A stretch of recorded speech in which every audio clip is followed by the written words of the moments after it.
Welcome everybody to 52 Living Ideas. Delighted to have Dr. Angela Cortellessa back talking about the future of work. Take it away, Angela. All right, thanks, Shrikant. Hi, everybody. Good to see some returning familiar faces and some new people here as well. Today, as Shrikant said, we're going to be talking about the future of work and as it pertains in particular to polymathic people. So these are people who are not narrow specialists. And just a rough overview of how we're going to spend our time. So for about 45 minutes to an hour, Leslie, Dr. Overmeyer-Day, and I will be chatting. And if anyone wants to jump in and make any comments or questions while we're at it, feel free. But after Leslie and I, have our chat, we will formally open it up for Q&A for 15 to 20 minutes. So be thinking, if you have any questions or comments, there will be time for that.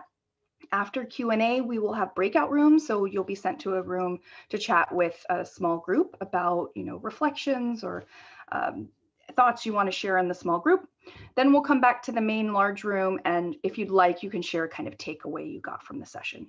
And then we'll wrap up. All right. So real quick, for those of you who don't know who the heck I am, let me just tell you who I am and why I'm here.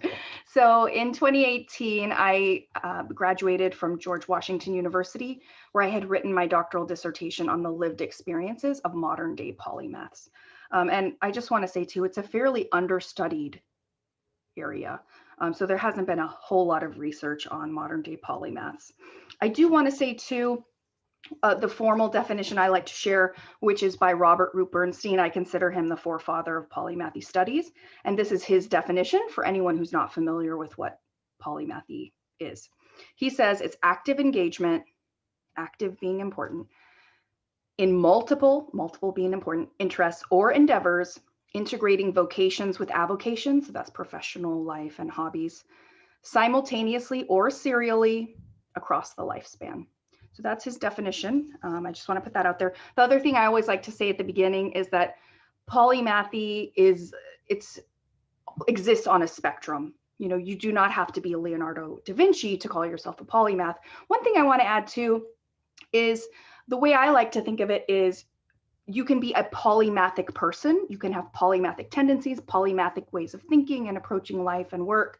And sometimes when I say a polymath, I kind of reserve that for like the really strong cases of polymathy. So anyway, I just want to point that out, that you can say I'm a polymathic person. You don't have to say I'm a polymath if that feels uncomfortable for you.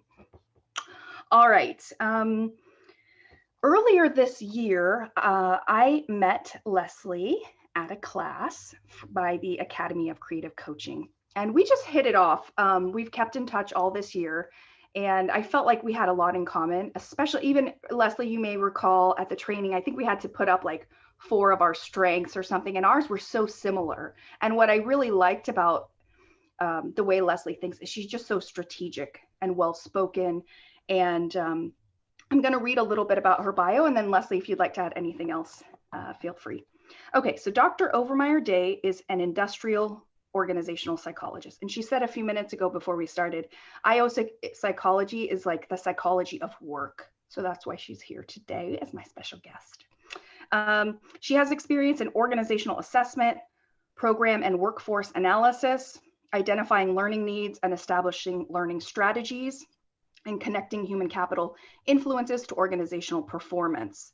She leads assessments of readiness for change, employee morale, climate, training needs, skills gaps, training requirements, and outcomes.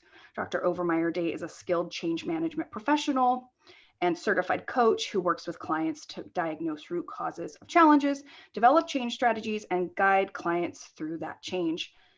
Her multiple methods approach to each engagement leads to actionable outcomes, and results from her work have resulted in policy change at the national level. Pretty impressive. Leslie, do you have anything else to add? Not a lot. I mean, I've been doing this work for about 30 years, and I'm in the DC area. No surprise there that the federal government is a major purchaser of analyses like this. And actually, this whole profession came from, it originated in the Army. And it came from the desire to identify intelligence And they came up with an A test and a B test. An A test, and it's turned into the ASVAB. It's how they select soldiers and determine what jobs they're going into. The A test was for those who could read. The B test was for illiterates. So that was kind of the root of my profession, was going back to intelligence testing. But I've been doing this work, as Angela said, for quite a while, in a pretty much any kind of agency you can think of, primarily in the federal space, but with organizations and teams ranging from just a couple of people to entire departments in the federal government. And a lot of it is being presented with a problem. Oftentimes they'll say, oh, everybody's leaving, nobody's happy, we need training. It's like, oh, do you need training? You know, it's kind of getting at the root cause, and it's almost never training that they need. But it's that process of engaging folks in dialogue and understanding what is the root cause of what's going on here.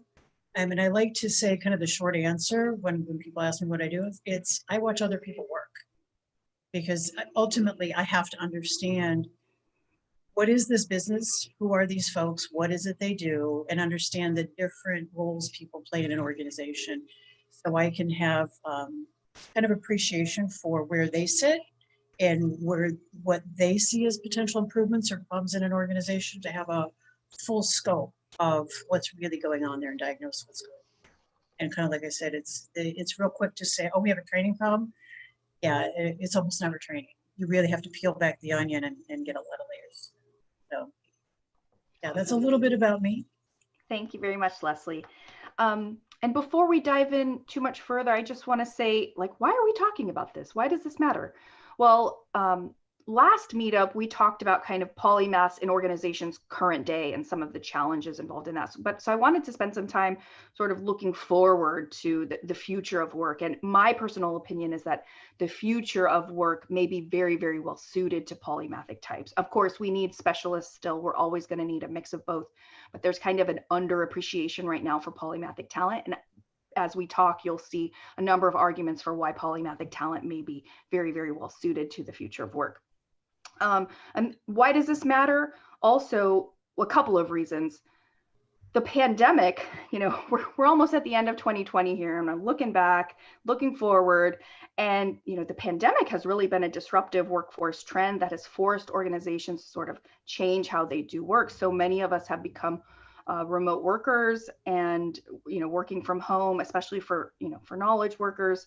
And will there be, you know, will we go back to normal, or will there be a new normal? So we're going to talk about that. It's timely because of the pandemic. Also, because of technology and all the fast changes with technology, it's also shifting how we work. And it sort of begs the question, you know, as technology takes over more and more grunt work, more and more routinized work, what should the role of the human being be? And the world is becoming more complex. You're seeing more and more at the individual level, people wanting to step into their capacity instead of feeling like they're cogs in an organizational wheel.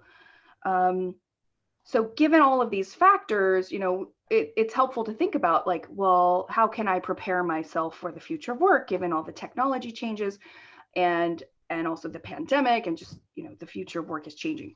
I want to share a quote too, before we dive in, from one of the people I interviewed as part of my research. I called her Trinity, and she said, "The idea of picking one career was just horrible. Picking one major was horrible. It's made my professional life easier and richer, being a polymath, but it has made my professional decision-making more difficult. So once I'm in the profession or job or whatever I'm doing, it's definitely easier because I have more to draw on, more tools in your toolkit, and they're readily accessible. But to make decisions about career profession, I think it's more difficult because there's more options." So I just want to throw that out there, that it's one thing to sort of think about and get a job, make decisions, but then it's another to be in it and be able to use your large toolkit as a polymath. Okay, so that's a little bit of preamble. Now I want to ask Leslie a question.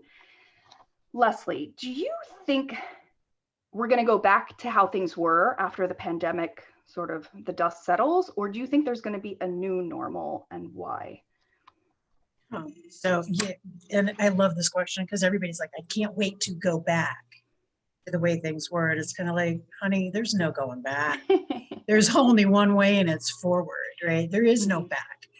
And the other thing is, to me, I've been, in this great pause thinking about what would I want to go back to? Because it's kind of caused a lot of reflection about what was normal and what should be normal. And there was a lot about what we were doing before that wasn't that great. And this feels like it's an opportunity to really question the way we think we were doing some things, assumptions we were making, habits we've adopted, and question whether these are useful anymore. Were they useful then? But really it's kind of no. So the short answer is no. I don't think we're going back to what it was. And there's actually been a lot of discussion in my world, dealing with IO psychologists, and there's a lot of folks that I work with who are studying this whole thing about, what's going to happen next and lessons learned.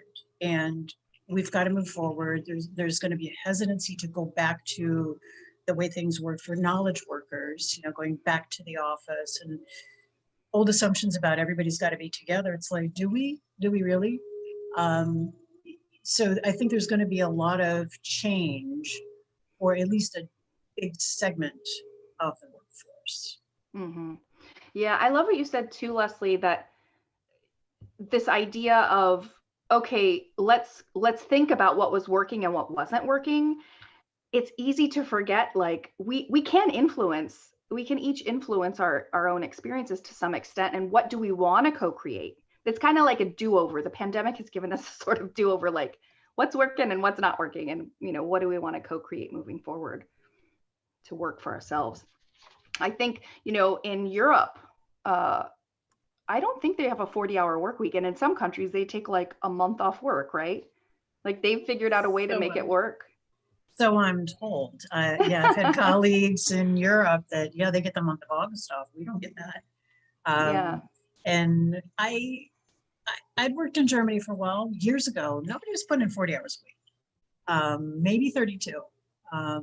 So there's an assumption about that 40-hour work week, the commutes that we endured, and the nature of what we're doing, especially in knowledge work. Does it lend itself to a 40-hour work week? I mean, that was all coming out of the unions and factory work back in the day when they were creating shifts. It's like, right. Okay, well, that's a 70-year-old, 80-year-old model. And we just kind of morphed it into office work and adopted it. Does it make sense? We didn't really think about it for a long time. And now we have the luxury of thinking about, does this actually work? Does our work have a cycle that demands that kind of rigidity to it? Maybe not. Rigidity. I want to tap into that because for polymathic individuals, I found in my research, they really value freedom and flexibility. And so having the option, for example, to work from home or to work from wherever you want to work, I would imagine would be quite valuable, especially to polymathic people, or even people who aren't polymathic, who just want to get back some of their day. I can tell you, for me, when I live 13 miles from Washington, D.C., and when I commute in, it costs me about 3 hours between, looking professional and then commuting in, parking, and then the commute back home. I love working from home personally, just because it saves me 3 hours that I can do something else I can do something else in that time.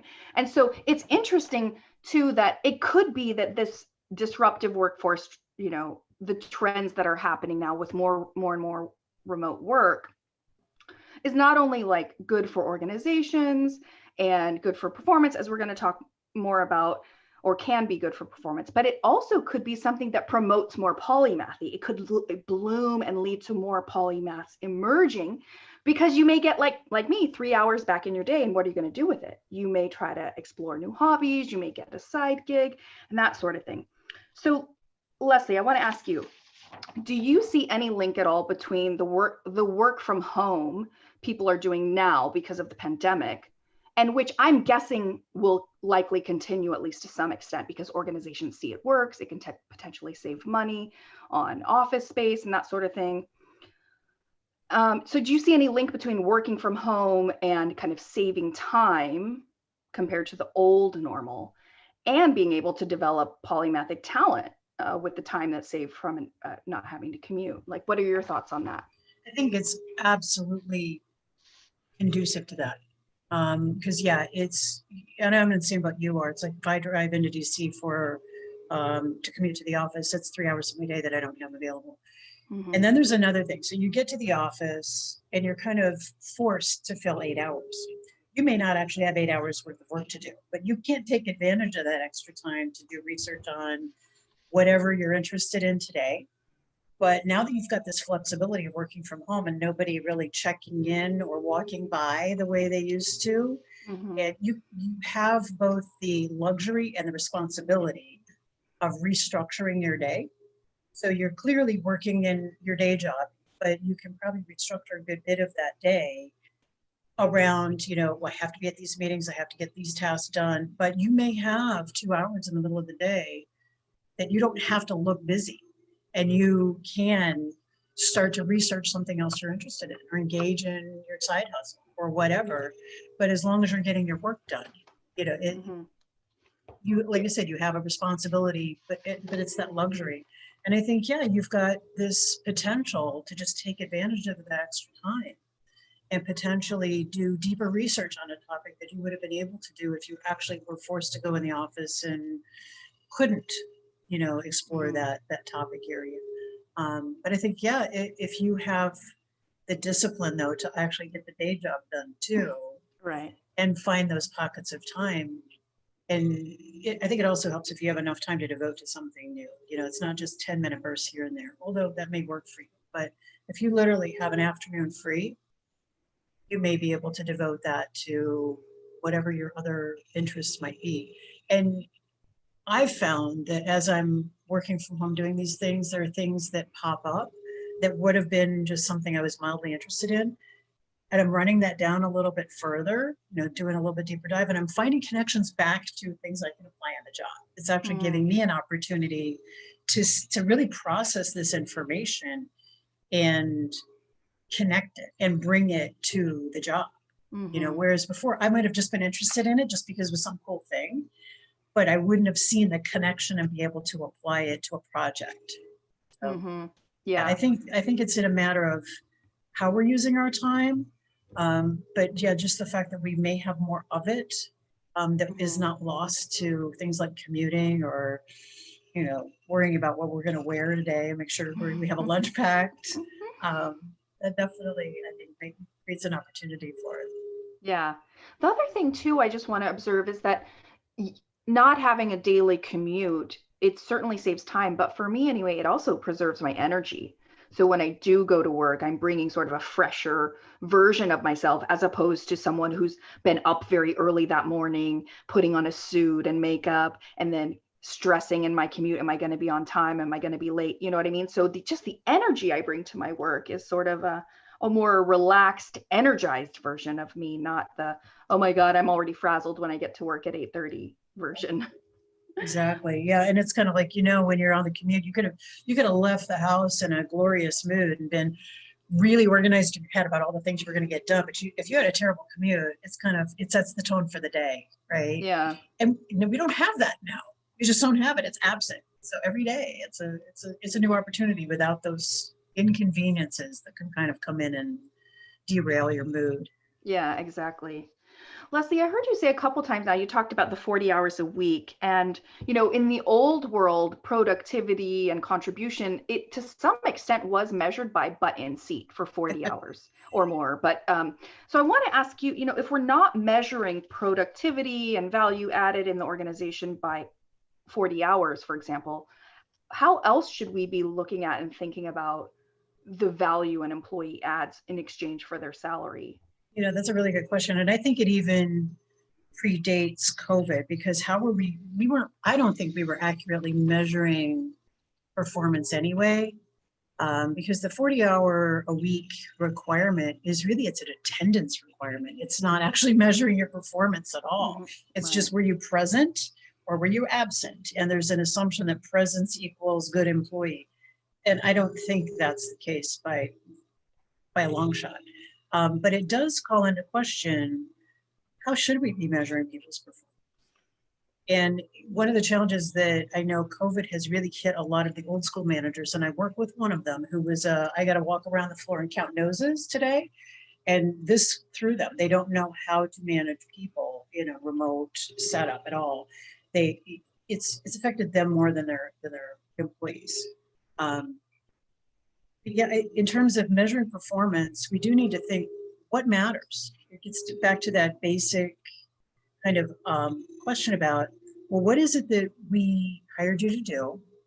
And sometimes that's unclear, and you're kind of demonstrating what you're capable of. But as your work evolves, it's like, well, what's your contribution to the team, to the task, to the mission of this organization? It's getting creative with understanding what really matters, and then what is it you're bringing? Are you bringing you're just super productive and you can do things quickly? Is it your accuracy? Is it your tenacity? Is it your creativity? Is it your ability to pull the team together? You know, these are things that in the real world really do matter, but they haven't really been adequately addressed or acknowledged as the true measures of performance. And I think now that we're kind of forced to think about it differently, because we can't observe everything, you know, to that whole point. It's like, if you've got a couple free hours, you might want to go explore your other project. You're not being observed constantly and measured on attendance. How can we actually know what our employees are doing and that they're actually contributing? And how, and even further, who's doing it really well and who's just getting by? Yeah, something I heard from some of the people I interviewed as well was they really want bandwidth to take on special projects, to learn new things, to, you know, to upskill themselves.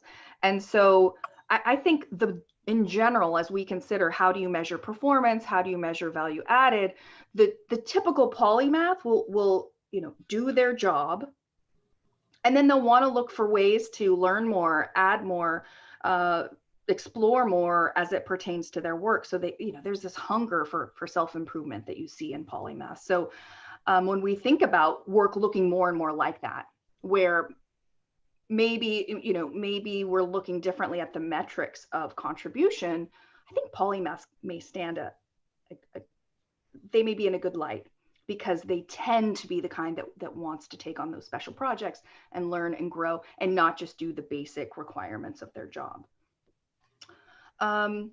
Leslie, let's talk. Oh, go ahead.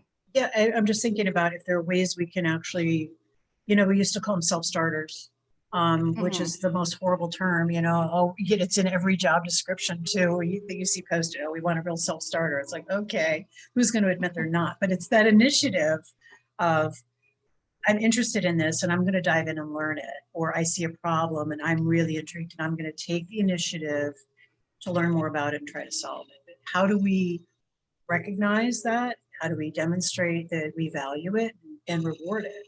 But yeah, that needs to be brought into that conversation about performance measurement. Yeah, absolutely. Leslie, I want to touch now on, you mentioned, we both sort of mentioned about knowledge workers. So I know you and I are both knowledge workers, and so working remotely has worked for us. Do you have any thoughts on people who aren't knowledge workers, people like grocery store workers or fast food employees, especially in the current context with the pandemic? What are your thoughts on non-knowledge workers? So in terms of long-term impacts on them and new ways of doing work, that's a really good question. I think it's a bit of an unknown. And I think, you know, the pandemic has demonstrated, or really turned on its head, what we thought, who we thought were the most important people in society, essentially, who were the most critical to making the whole thing run. And it turns out it's often the lowest paid people, and people who've been invisible, are critically important to our well-being. The sad part that I see coming down the pike, it's not here yet, but it's coming like a freight train, is a lot of the jobs these folks are in, whether it's stocking shelves in grocery stores, fast food, truck driving, they're going to be automated away. So there actually won't be anywhere for them to go. I think that's a longer term impact. As far as what's going to happen in the next 2 or 3 years, that's a really good question, but I'd sure like to see them paid more and taken care of. But in terms of how they're actually, will their work be restructured in a way that's more recognizing of their contribution? I don't know. I'm a little bit pessimistic about that, to be perfectly honest. We have short memories. Yeah, I hear you. I want to touch on something there as well. Like as we think about how can we each individually sort of handle financial uncertainty like jobs pay, and some jobs pay more and some jobs pay less. One benefit of being polymathic is you have more of a safety net potentially. You have more gigs that you can do, side gigs or side hustles. And I want to share another quote from someone I interviewed who I called Wendy in my dissertation. And she said, I feel like I have more optionality and more kind of irons in the fire. Should a life change happen or should an economy change happen? I feel like I have a safety net in my polymath skills that maybe I didn't have or don't have from like a financial or family perspective. And quite honestly, that may have been what drove me to continue to develop multiple skill sets and multiple networks and multiple paths. I'm never quite certain which came first, the chicken or the egg there. And she came from a relatively poor family. So I just want to point that out too, that, as the economy is shifting and like work gets automated and certain tasks are taken over by tech, developing your own polymathic skills can become a sort of safety net for you because you're not pigeonholed into one sort of task or role. So it can be something that you purposefully decide to develop in yourself so you have optionality, like Wendy said. Do you have any thoughts on that, Leslie? I agree that it gives you, it's just a basic tendency because the interests are vast, that it kind of enables you to be able to pivot more quickly. If one area, you may be super interested in it, but is it going to support you? No. So you're able to kind of look at the array of things that I'm interested in and things I'm potentially good at, or even good enough at to make a living. Yeah, it gives you more options. Yeah, it gets to that notion of the hyper specialist. It's like, boy, can they command a lot of money when there's a need for them, but when that need goes away, they're the first ones in the unemployment line, and probably the longest ones there. Yeah. So when the specialty dries up, it's like, what now? If they're not really accustomed to branching out, if they're not capable of it or comfortable doing that, what do they do? Yeah, it's like putting all your eggs in one basket. Exactly. Yeah. Next, I want to share a framework with you guys. I'm working on a book called Polymaths in the Business Organization, and I came up with this for the book that I want to share with you guys. I don't think I've shared this publicly yet. But I've come up with this kind of 2 types framework, that's what I'm calling it, where, in my opinion, if you look in an organization, in any given role, the jobs in that organization will probably tend towards one of 2 types.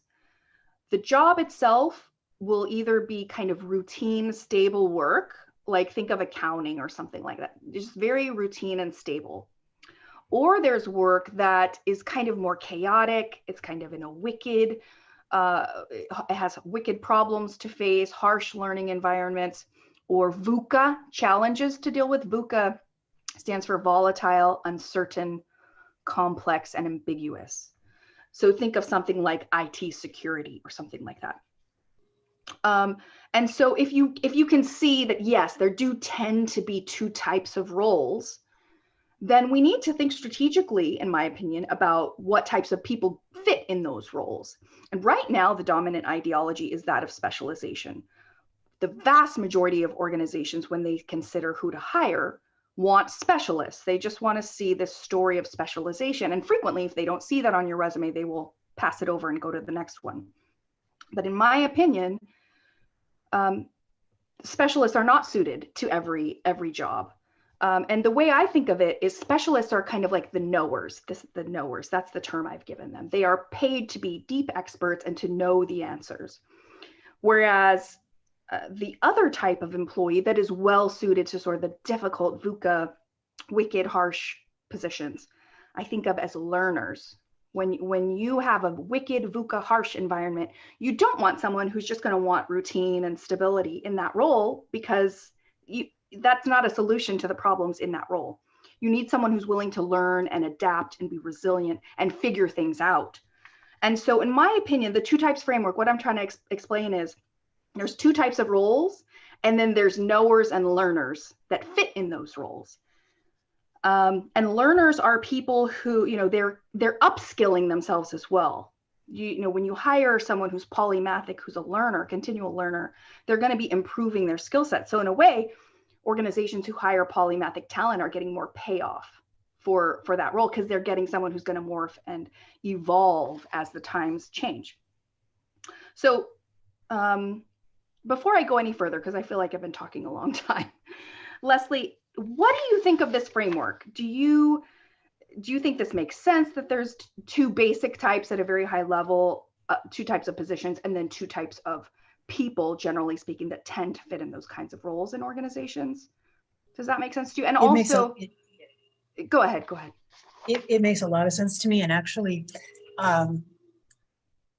not my current team, but the team I was on the last time, the environment we worked in was absolute chaos. We were it was a new organization that was going through a lot of rapid growth, and there were no rules. The structure was very loose, but it was inside of a bureaucracy. So this was kind of the worst case scenario, right?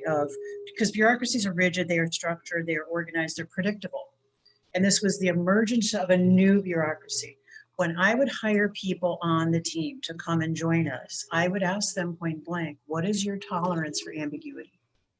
And the reaction they gave really made it was a critical point in whether we were going to bring them onto that team or not. Because if they were folks who needed predictability and structure, and I come in, I know my job, I know what's expected of me. These are my inputs, my throughputs, my outputs. I know where I fit. If that's who they were, we knew that was not going to work. We needed those folks who could make a decision. That's critical. If you can make a decision in the midst of all that chaos and constant change, you were going to make it, right? Because you just got to figure stuff out. Sometimes you've got to figure it out. And if you have that natural temperament, and if you're interested in a lot of things, because it was you never know what it's going to be today.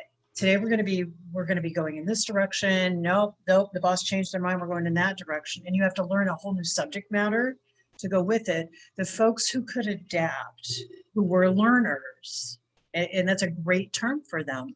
But that was one of the characteristics. They had a tolerance for ambiguity.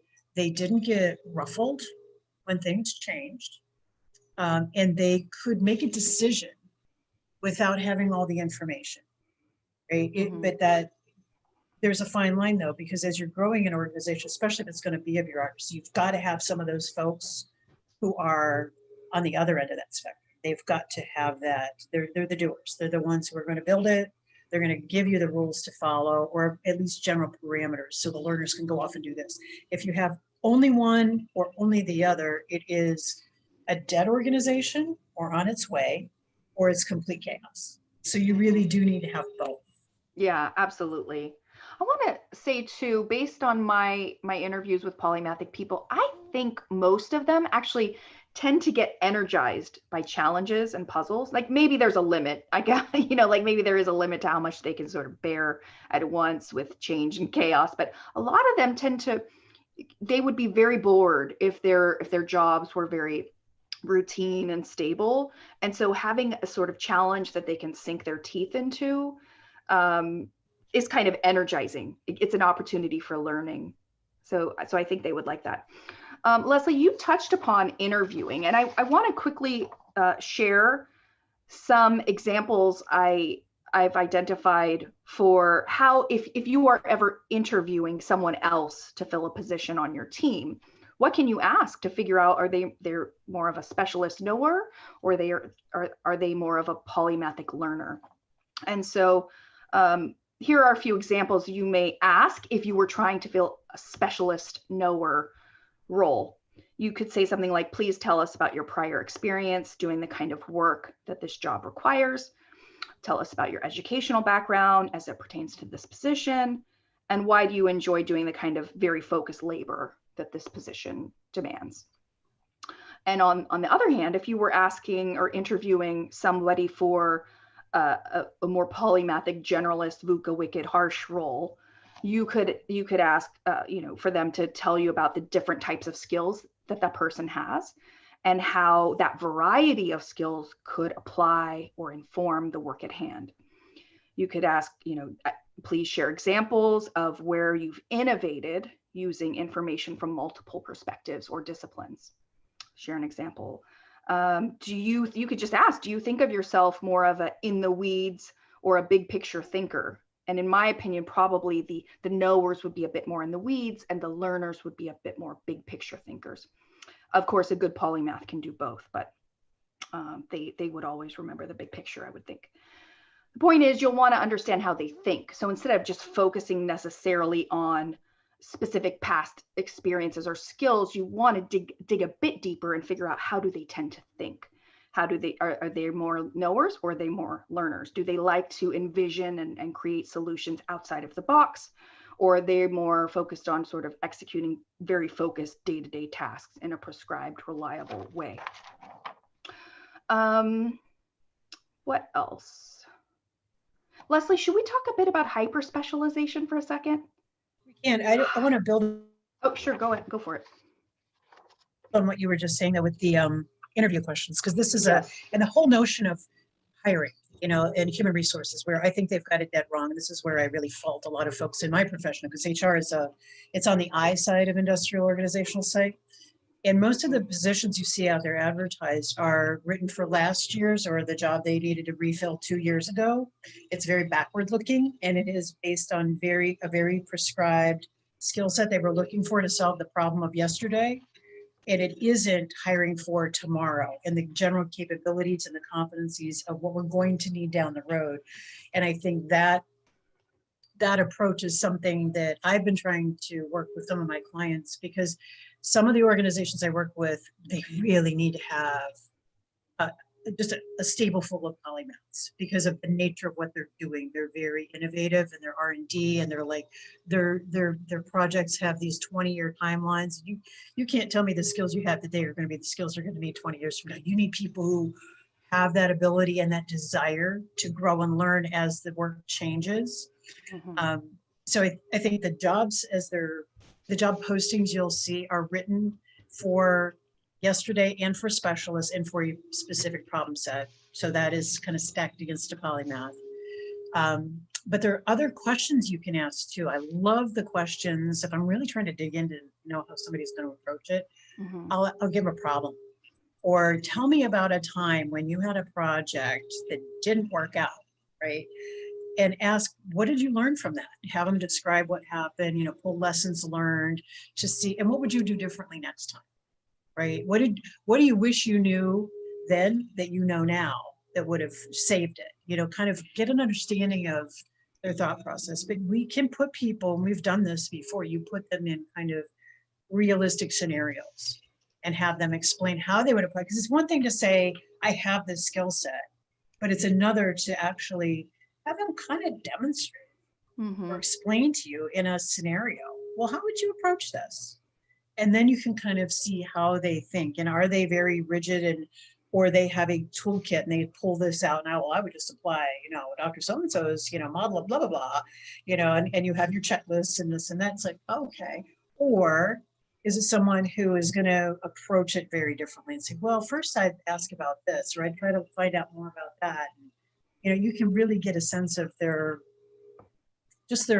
approach to work by having them work through scenarios. So yeah, and I would imagine a polymathic person would be better positioned to sort of look at things from multiple perspectives and multiple angles, maybe even from their prior experience in different fields or different roles, as opposed to a narrow specialist who may see something, you know, from a more siloed perspective potentially.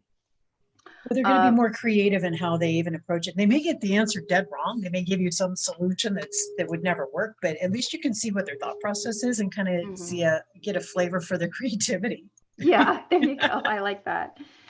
You said something a minute ago too, Leslie, like growing and learning as a job changes. And I just want to point out how in a rapidly changing world like we're in, especially if you work in an industry that's sort of fast paced and has a lot of, you know, rapid changes, that being a learner is helpful in helping you sort of stay employed. Because if you just keep doing things yesterday, you know, or today like you did yesterday, if you're like the knower type, the specialist type, and your environment is rapidly changing, like there's just going to be a real disconnect there.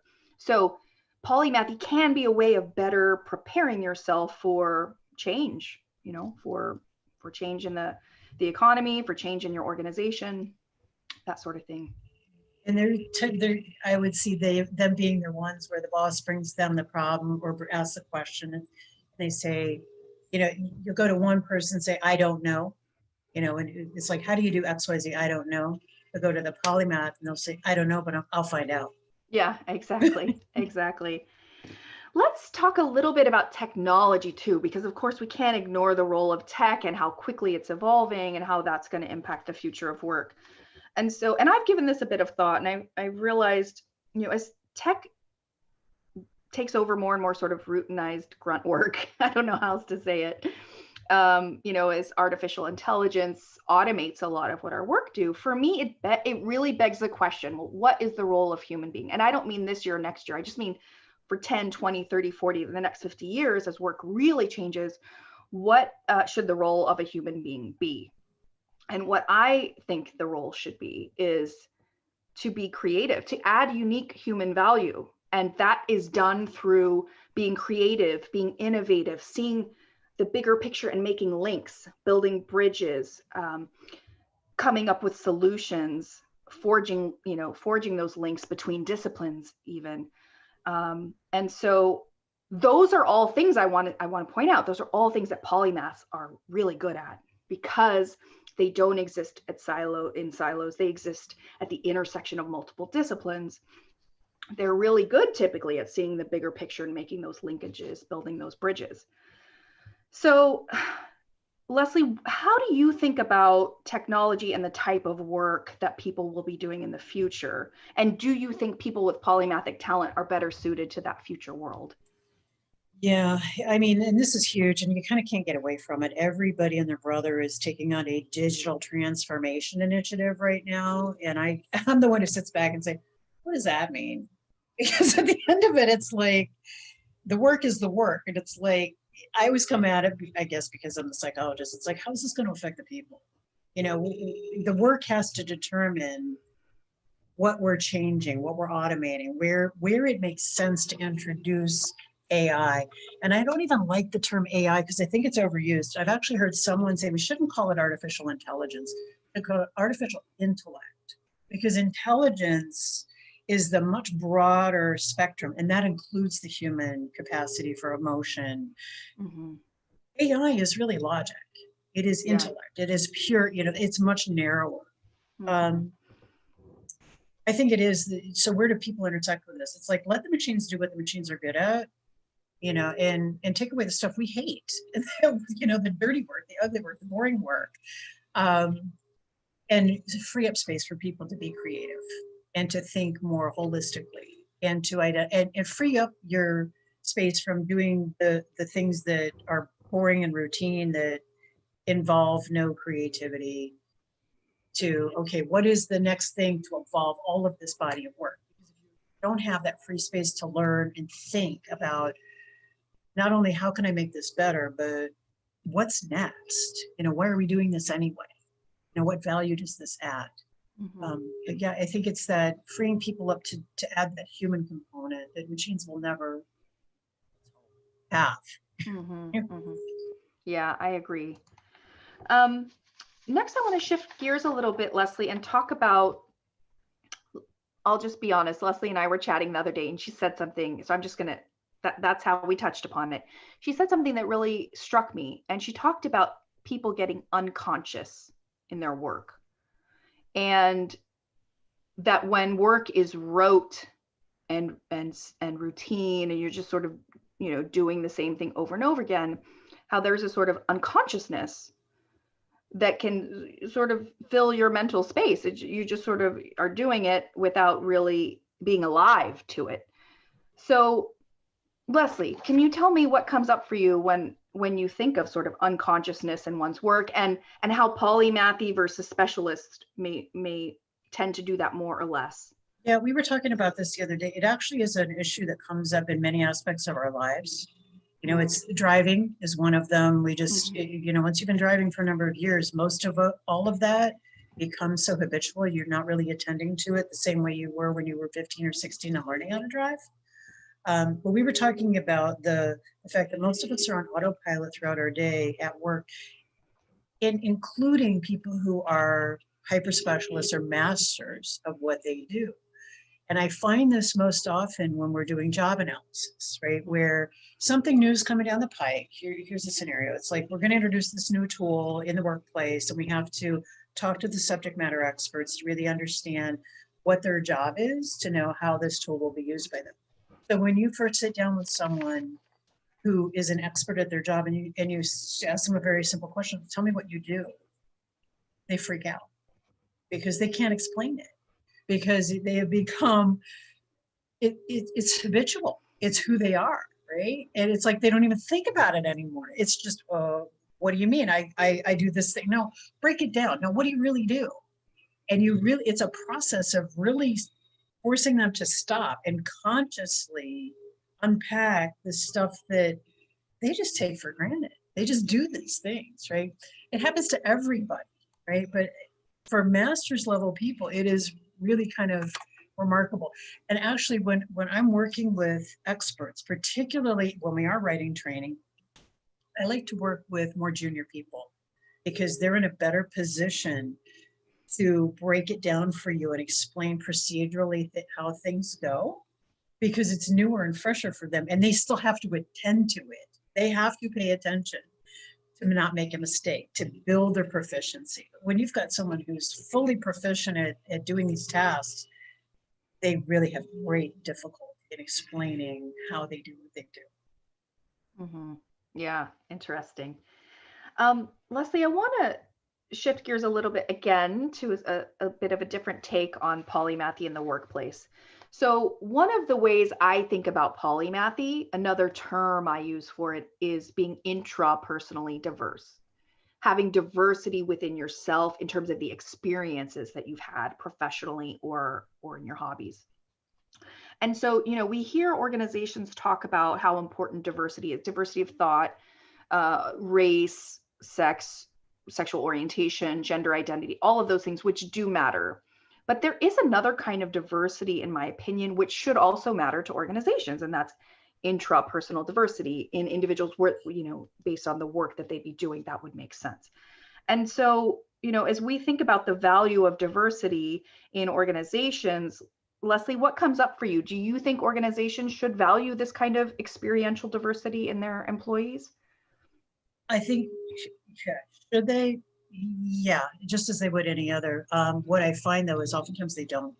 And a lot of that's driven by the culture of the organization, because being different in any definition of the word is almost never rewarded. Mm-hmm. Conformity still kind of rules. But yeah, and particularly if the mission of the organization or the nature of the work requires, if you're working in a VUCA world, if you need to be creative, if you need to be connecting different people, connecting different teams, connecting different processes, you do need that ability to be diverse intrapersonally in what you bring to understand the range of things you're looking at and dealing with. Yeah. But yeah, I think it's a blind spot in a lot of organizations. They don't recognize that they need that. And it kind of goes back to, remember that job description we had, it was hiring for that skill set from 5 years ago. It's like it wasn't important. We didn't hire for it, but do we need it? We absolutely do. That kind of blinders on approach and the narrow skill set often runs afoul of when organizations say we need to be agile. Because I have a lot of them that say it's one of the things we really need to become more agile. How are you going to do that? That's exactly what you need. You need people who can bring this wealth of experience. Yeah, bring a different perspective and are open to things. That's what's at the nature of agility. It's not just picking one up and plugging and playing them over here. We've now changed seats. It's how do you repurpose people and tap into their innate ability to apply them to a different problem set. Yeah, it sort of makes an organization more ambidextrous the more polymaths they have. And when put in the chat, I think it's a good point that it's a kind of, neurodiversity. Polymaths bring a kind of neurodiversity that organizations really don't explicitly seek out necessarily. And if they did, it could better position them to be agile, to be flexible, to change with the times in a more flexible way, rather than having more fixed narrow specialists all across their organization, which sort of puts them in a more rigid position. I think we need more folks in HR who can explain that, because I don't think they have the language around it to organize the work that way, or to categorize the work that way, so they don't know what to look for. Exactly. But it keeps popping up as an organizational requirement. We need people who can think on their feet, who can pivot, who can do these things. But it doesn't translate down into HR and how they are creating the positions, how they're advertising positions, what the criteria are that they're using, the interview questions. There's a disconnect there. And it's between who we're hiring and how we're finding them, who tend not to be polymathic, at least not in, probably polymaths are slipping through. But it's not what they're seeking. But then what the organization truly needs, there's this rub. They just are not getting what they need. Yeah. If you want people who think outside the box, then stop picking people who stuff themselves into narrow specialist boxes. Stop rewarding that too, because it kind of goes back to the beginning of the conversation when we were talking about performance measurement and what matters. It's like, we are rewarding you for producing X team, so many widgets. This is your number. You showed up to work every day.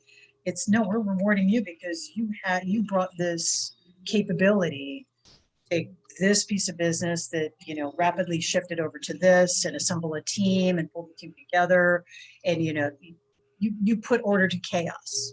We're not rewarding that. We're rewarding the checklist, right? Yep. Oh, well, we see you produced this many and you didn't miss this, and you had, oh, excellent, but instead of this larger, more holistic way of thinking about what was your true contribution. Yeah. There's a whole cascade of things that need to cascading effect of if organizational leaders can see there do tend to be two basic types of positions, and the hiring that you should do for those two types of positions should be strategic and directed, then it's not just hiring either. It's the development, it's the retention of those people that are going to be different as well. One other thing, and then we're going to shift to Q&A soon, because we've almost been at this for an hour already. Let's talk about polymaths in leadership positions as a final topic here. In my opinion, polymathic people may be particularly well suited to leadership positions when they're leading diverse teams, functionally diverse teams. Because if they've had exposure to those different functions, if they can speak those kind of professional languages, of course, they're going to be better suited to managing that diverse team. Now, if somebody is managing a team of very narrow specialists, probably makes sense to have a very narrow specialist leading that team. The other thing I want to say too, based on the interviews I conducted, is that not every polymath is going to be suited to a leadership role. There were some polymaths I interviewed who were real people persons, who really liked figuring out challenges and puzzles and working with other people, and who would be particularly well suited to leading diverse teams in VUCA harsh, wicked environments. But there were other polymaths who really preferred solo work, research, writing, artistic stuff, text, whatever they preferred. The bottom line is they preferred working alone. And so if you put a polymathic person in a role where they're having to supervise or manage teams, they're probably not going to like that. So I just want to point out, not every polymath is suited to a leadership role, but for people who do like being in that kind of a role, supervising or managing people, if they've had broad functional experiences and they're managing a team of broad function, multiple functions, they are particularly well suited, in my opinion. Leslie, do you think that makes sense? Do you have any thoughts on that? I think it makes a lot of sense. And the distinction you were making about not every polymath is suited to it, nor is every specialist suited to leadership. That's true regardless. I think that's where you get kind of the multidimensionality of personality. Because some people are just introverts. I don't want to say they make terrible leaders, because they don't always. Sometimes they make great ones, but they're not going to be necessarily the most charismatic. And some extroverts make terrible leaders because they're too out. But I think it's being polymathic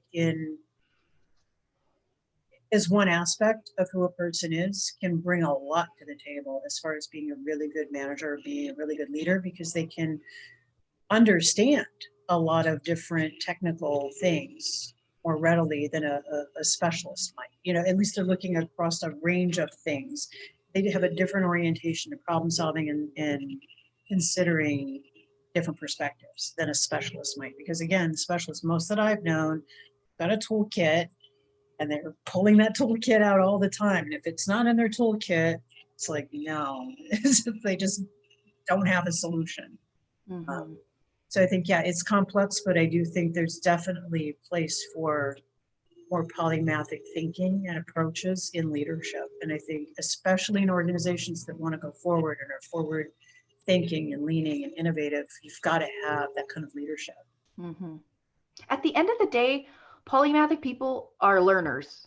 They're learners. And so even learning how to effectively supervise or manage or encouraging your employees to sort of upskill through their own learning. There's just a general appreciation for learning. And so that's another reason why I think not everybody, but some polymathic people may be particularly well suited to management and supervisory roles, because they're going to be learning how to improve the work they do, and they're going to want their employees to be doing the same, continue learning. All right, well, we have already been talking for about an hour. Let's switch gears now and move into Q&A. Shrikant, do you want to share any rules? Absolutely. Absolutely. We have 4 rules. Number 1, to ask a question, go ahead and type !mark in chat or raise your hand in Zoom. Number 2, keep on topic. Number 3, be brief. At this point, mostly questions. What we're going to do is after this, we're going to do breakout rooms. And then when we come back, you'll have plenty of time to talk about your takeaways. And the 4th, speak your mind, disagree with anybody on anything, and do so courteously. So it's going to be Jeff, Joe, Vanessa, Laura, Christine, and Christine. Jeff, go ahead. So thank you so much for this great conversation. I am so oriented and sympathetic to your point of view that I can't even take a non-polymathic approach to discussing polymaths. So what I want to do is show you a picture that I've drawn and then just have a little conversation about it. Okay? Okay. So there's the picture. And the picture is basically saying that clearly there are some people who are very high polymaths. They're in that top, strata there. But in certain ways, they're a blend, and in other ways, they're just straight up, high polymath. And there's some people who are going to be down at the level of what I'm just calling expert right now. But even an expert, I don't want people who are simply just rote, performer experts. I want them to be able to think creatively. So I want a little bit of blend out of them. And then there are some folks who are both expert and polymath, and I expect them to bring that to their work. And so I've actually headed up organizations and hired folks for these various jobs that required those kinds of things. And I'm wondering what you think of that, that really there is nobody who is necessarily all one way or another. I obviously have a very high tolerance for ambiguity, but there are actually everybody who is somewhat of a blend. And it's a matter of sort of emphasis and, intensity and, an amount in one of those areas. Thank you, Jeff. Good to see you. Absolutely. I mean, how polymathic someone is or not definitely exists on a spectrum, with like the deep, narrow expert being on one end of that spectrum, and the polymath, like a Leonardo da Vinci at the other end. But most of us exist somewhere in between those two. The way I usually think of it, and Michael Araki, if you're familiar with his work, he talks a lot about depth and breadth and integration. That's another way of thinking about it too, is how deep in any given area, are your skill sets, how much breadth do you have? And breadth is key. Like, you really cannot be a polymathic person without the breadth, because then you just have depth and you're a narrow specialist, or you don't have breadth and I don't know what you are. But integration is interesting too, because what he means by that is like, how much are you linking together the different factors, the different fields, the different domains where you have expertise? Are you doing analogical thinking? Are you bringing tools from one area to another to be creative and innovative? But yeah, absolutely. There is a range, like you said, and it's not just one or another. And as we go through our lives, like where we are on that spectrum may shift as well. Next up is going to be Joe, Vanessa, and Laura. Joe, go ahead. Hi, great conversation, Angela and Leslie. It was wonderful. This is a really important topic as well, and I have 100 different questions, but the one I'm probably going to start with is the idea of job descriptions from the past and the future. So when you hire a person in, they're hired into a organization. So it's still, they're subject to the organizational structure that currently exists. So I've seen this where people, not only the way they design and even build products, no matter how the job was described to them, they're still beholden to the way things are being done. So my question is then, how do you break down those organizational silos? The only one that I could actually come up with is the idea of empowering people with data and structuring their information so that people can access it. And that's kind of create a break down the silos with informationally, and that's through digital transformation. And that's where I look at it as something as automation facilitating that in a way, because you have to structure your data, and there's a lot that goes into automation. So but I'm wondering, is there any way that you look at how you break down the information silos once somebody gets hired, no matter what the job description it may be, especially if you're being hired into an organization that is siloed by nature? Yeah, I have some thoughts, and then Leslie, if you have anything else to add, feel free to jump in. It's a really good point, like Leslie originally started, that when you're hiring based on what the organization looks like today. And by the way, like in my primary role in government, hiring can take 3 to 6 months. So, and getting a job description changed can take forever. So it is a real challenge. How to break down silos? I mean, I think it comes down to communicating, sharing experiences. I think things like job rotations, where you allow people to, have their primary role and maybe do a part-time or even a full-time rotation for a few months, is really helpful. Allowing for job shadowing so people can learn about different areas, different positions. Having cross-functional teams, like just the way teams are structured. You can have a team of teams with cross-functional people, so that way they're learning from one another on a day-to-day basis. Just information sharing, things like shadowing or interviews or mentors or newsletters, having some sort of emails that go out to employees to let people know about the functions that are taking place. Just information sharing in general, and the way you think about organizations. Like, can you break down those silos? It really starts in how you think about, what the work you're doing and how you communicate that. Leslie, do you have any thoughts? Yeah, I guess it's a matter of perspective on what role are you in when you're trying to break down the silos. So if you're the new guy hired in and you're seeing that I'm bringing all of this experience in this, they thought they wanted me as a whole person and all this creativity I bring, but now I'm just a cog. And I'm stuck in this process, this structure that doesn't really work. It's incredibly difficult to inspire change from that position.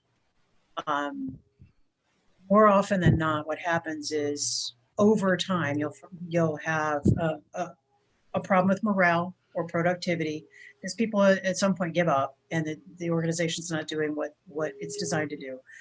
But eventually it percolates to the top, where you'll have management with this whole dichotomy. We need to be agile, yet here's where we're at. At some point, somebody wakes up and sees that we have a disconnect in how we are structured and doing things and what we aspire to be. And usually that's when we go through a change management process of some kind to either redesign the work, get rules out of the way, come up with new ways of doing things, and to pull that person in who came in who was disgruntled or disappointed that the job they were hired in for is not the job they got. Those are the folks I like to pull in to help do the redesign. Because it's really, I find it really helpful to pull in the incumbents in the job to help shape what it should be, because they're usually in the very best position to tell you how things could be done better. But it has to be balanced with that view of, and always keep that touchstone. What's our mission? What's our, what are the things that we can't change? What are the parameters we have to live within? But then where's our free space to come up with a new way of doing it? So, I mean, it's a difficult position, and it's very, very hard if you're the one in that job. Very hard to be the one changing the system, because essentially that's kind of what I'm hearing you say. It's like, how do we get the system to change to accommodate how cool we are and take advantage of all this stuff that we're able to do? It really has to be a combination of things, and they have to reach a critical pain point where the organization's just not doing what it's supposed to do. Right. And it has to hit their brain pan that, oh, what are we going to do? Now, is that where automation actually can free up that space and create? And that's where, and so that's the way I look at it. Because if you're doing automation, you're structuring your information, it's going somewhere, it has to go to a library or something, right? Then this information becomes available where it's no longer siloed within even an enterprise system. So that this is you're creating space through automation that then allows you to create that organizational change. But again, I think that's where, that's the advantage. That's the only thing that I've been able to come up with, is to break down a silo within a archaic kind of organizational dynamic. I actually think it takes more than that. That's a component of it, but there are huge cultural barriers too. So they have to, I mean, at the end of the day, we can automate everything. We can come up with really elegant systems and really cool tools, but if the culture is all about status quo, it's never going to change. And if leadership is not bought in and doesn't see the value of it, and what I've found too is the most critical folks in an organization to make an initiative live or die is middle management. Because you often find the folks at the bottom who suffer under the way things are done, and they see that things need to change. Leadership will want things to change, but if you don't have the buy-in of that middle layer, because those are the folks who are most often threatened by change and automation, you're getting rid of me. There will no longer be a need for me. If you've got to find a way to get their buy-in, understand what the impacts will be on them. How will their job change as a result of automation or redesigning work or redesigning the organization? The reality is we've learned lessons over the past couple decades. There have been periods of time where industry and government and the military just hacked out that middle layer of management. It's like we're streamlining or flattening the organization. It doesn't work. The reality is you have to have that layer there. They serve a critical function in any organization. It's a matter of figuring out what's in it for them, what changes for them, what they will probably drastically change a lot. It's helping figure out how will that change and kind of redesign their work and their role. That was wonderful, Leslie. Thanks. Next up is going to be Vanessa, Laura, Christine, Barry, and Daniel. Vanessa, go ahead. Hi, thanks for having me. It's my first, I guess, class, I was going to say, my first live session. I kind of actually came because the word polymath was actually giving me a hard time. I think the word math in it, I just thought, well, I got to go and listen to it because I think it's just a term. I was more into the scanner and the multi-passionista one. So I figure I know Angela and Leslie had quite some experience in that. So I thought I'd come and get a different perspective, not kind of stay stuck with a term. And I do feel that I kind of belong in that sense. And my question to you, I guess it could be to both of you and maybe some of you guys that are listening, is for me as polymath, and difficult for me to conform, in the way the structure where, because I want to do different things. I ended up leaving the corporate world and going more into the self-entrepreneur, and trying to do different things at the same time. And my hardship has been into structure. And I think that's the part that you know, the big companies have, where you have a structure and you have to follow, obviously. And for me is coming together with a structure for myself that works and that could give me productivity in the long run. You know, as polymath, my mind just kind of goes one place, one kind of another. And I've been told about different techniques to follow or different ways to do it, but I feel that I'm still not grounded in a way to just make this work, to make my activity, which is really important and very valuable, to go into a direction as sturdy as it could be in a corporate world. I don't know if my questions makes any sense to you. A couple of things, Vanessa. Good to see you here. Polymath, the word, I just want to, it's not about mathematics at all. In Greek, the word manthanon means learn, and poly, of course, means many. So many learnings is basically what it means. It has nothing to do with mathematics. It's not the greatest word, though. I don't think we have a perfect word for this phenomenon, but I like the word polymath, so that's what I use. And absolutely, regarding entrepreneurship, I should have mentioned that earlier as we're talking about, you know, work and the future of work. Many polymaths have trouble working for organizations, especially organizations who want them to sort of fit in this box and don't allow the freedom and flexibility that a polymathic person prefers. So many polymaths choose to become entrepreneurs and maybe even forge their multiple interests into some unique gig sometimes too. But that is fraught with its own challenges and risks. And of course, one of the difficulties of being a polymath can be kind of focusing.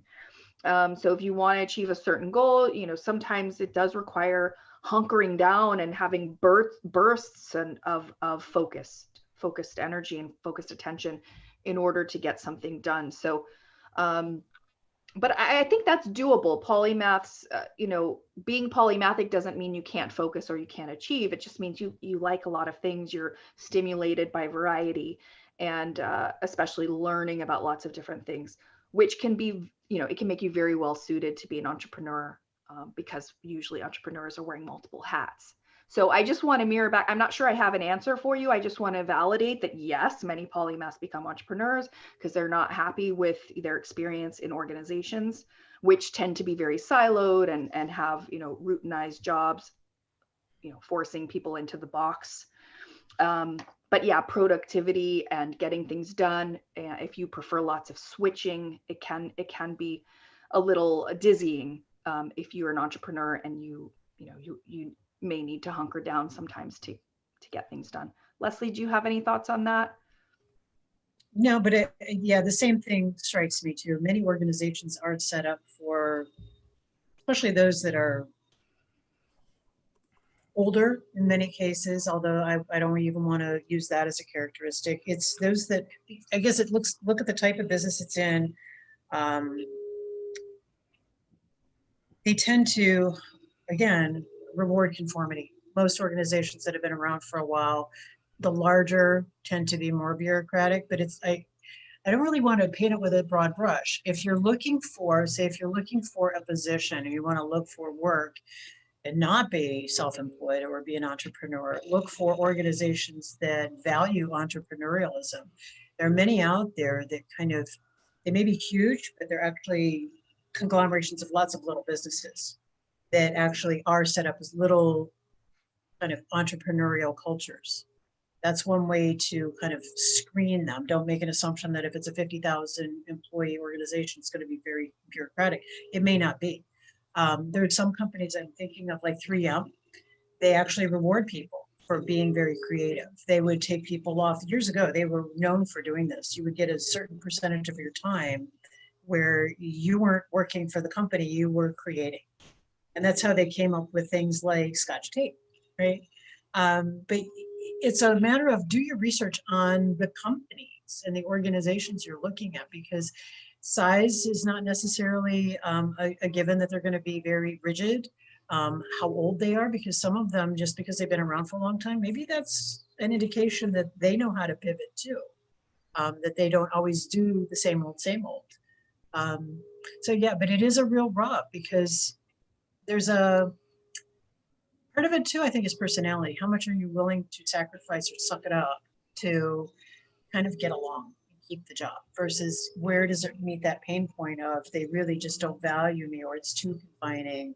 I can't really express the range of my creativity or my interest in this place. So maybe it is, I'm better suited to be on my own or in a really organic organization, or no, I'm somewhere in the middle. I can tolerate a certain amount of rigidity or structure.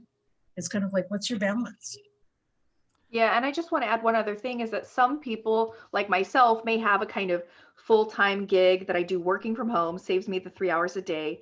And then, I have other side hustles and gigs and things like this that I do just because I'm passionate about it. So that's another way it can show up. Like I can be part employee in an organization and to some extent be a cog in that wheel, but I can also be kind of entrepreneurial and pursue my passions outside of work too. So there's lots of different combinations and variety for how polymathy can show up in organizations or as an entrepreneur or as a mix of both.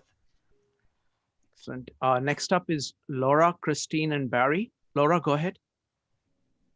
Yeah, I lost my train of thought.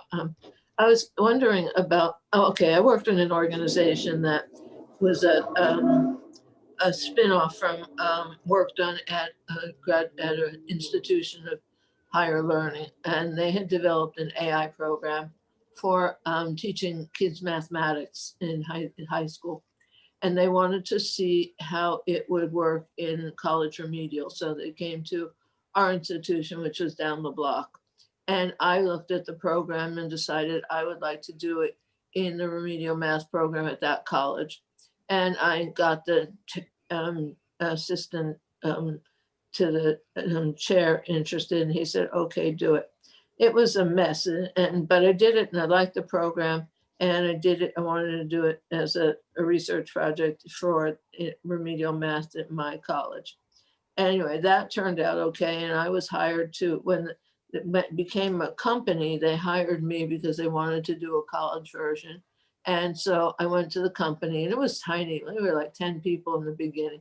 And we were working everything because they were wanting to sell to high schools. So the teachers who developed the project became salespeople, as well as, I'm the guy who did this, I know all about it. And hey, I'm your teacher and I worked with it. So, they were like every person in the field.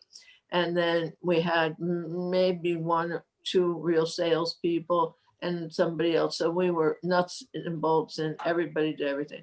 And as it grew, it kind of grew out from that.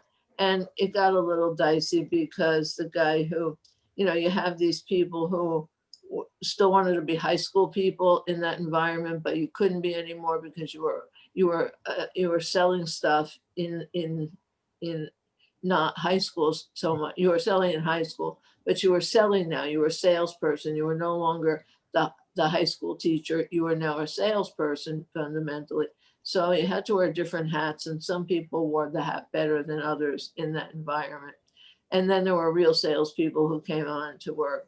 And we grew and grew and grew. And then they brought in this guy who was a polymath and who wanted to just take all of his experience at Microsoft and bring it in and, do this, do that, do this, do that, do that, build it up, blow it up. And people, just were scared. They were scared of this guy because he just wanted to do so much, so different, so fast.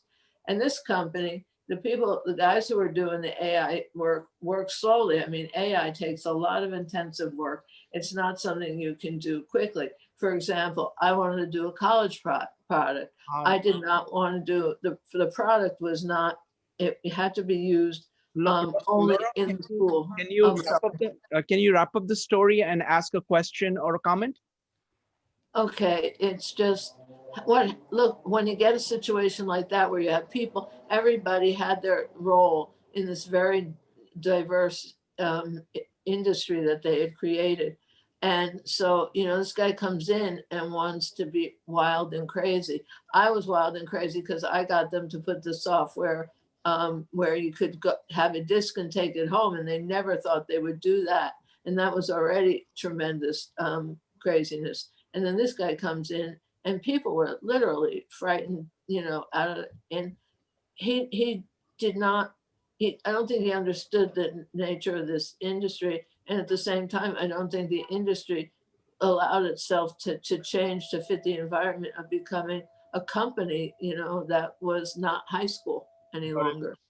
Thank you. Thank you, Laura. So, So how do you deal with that situation?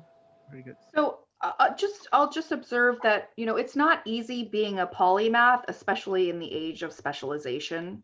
And there's kind of an underappreciation for polymathic talent right now. So there's that. And also it's still important to have people skills. Like, you may be the smartest person in the room and have all these great ideas, but if you're stepping into a team project, or, you know, trying to launch something with a team of people, you still have to be respectful for other people's perspectives and what they bring to the table. So polymaths tend to be like really smart, really creative, go-getters, but, you know, the people skills still matter in that too. Leslie, would you like to comment, or shall we go to the next person? No, I just concur with Angela. It sounds like a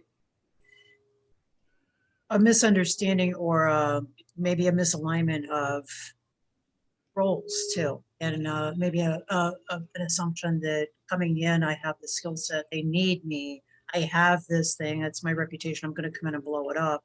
It's, you know, rule number one, shut up and listen, right? It's like, learn where you're walking into, learn about the people and the place, and then figure out, where do I fit? What do they really need from me? Don't just, you know, go in and wield your hammer because you have a hammer. Thank you. Folks, keep your comments and questions short so we can get through all of them. Next up is Christine, Barry, Daniel, Kevin, and Marco. Christine, go ahead.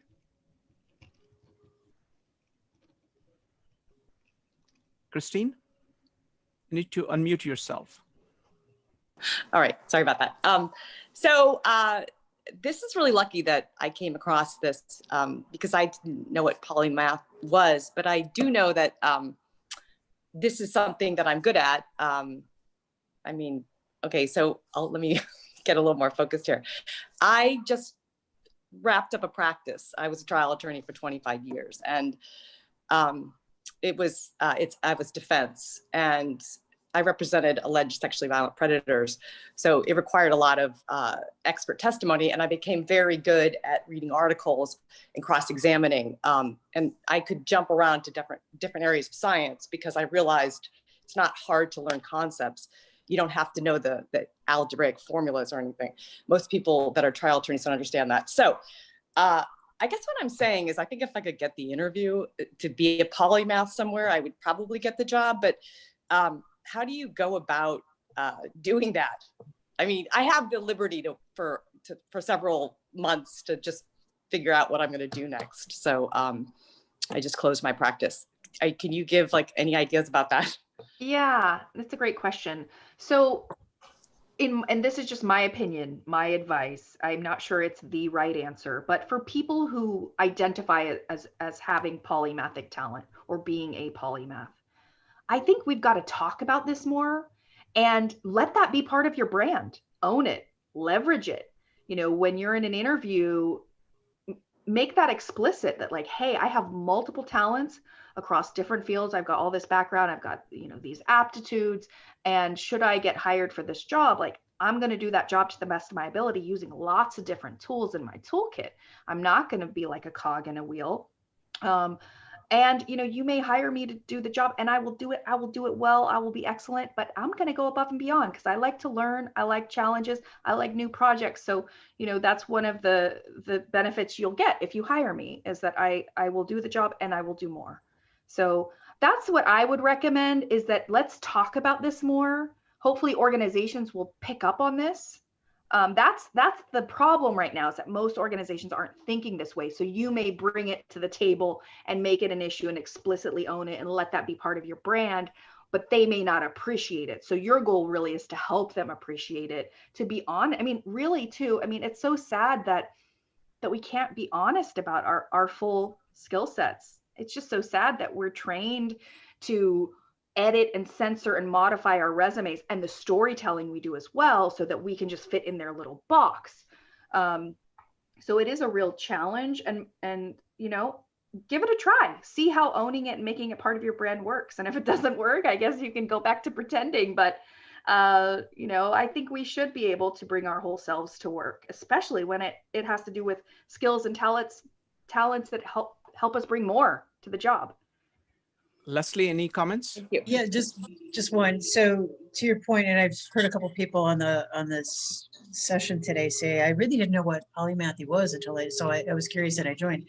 A lot of folks out there don't know what it means. So to lead with that, and I don't disagree with Angela, bring your full self, use code words. I am a quick study. I am curious. I'm interested in a lot of things. I'm a self-starter, right? But if you cast yourself as I'm a quick study, that actually means a lot, right? I can learn about anything really fast, and I have an innate curiosity to do so and motivated. So, code words that kind of tap at those characteristics. Yeah, that's a great idea. I saw Wen basically said the same thing in the chat there. I think there are ways of saying it without using the word polymath, because frankly, most people don't know that word. So it doesn't make sense to use it necessarily if you're trying to get them to give you a job. Yeah, but if you describe what it looks like, they get it, yeah. right? Oh yeah, Yeah. I need some of that.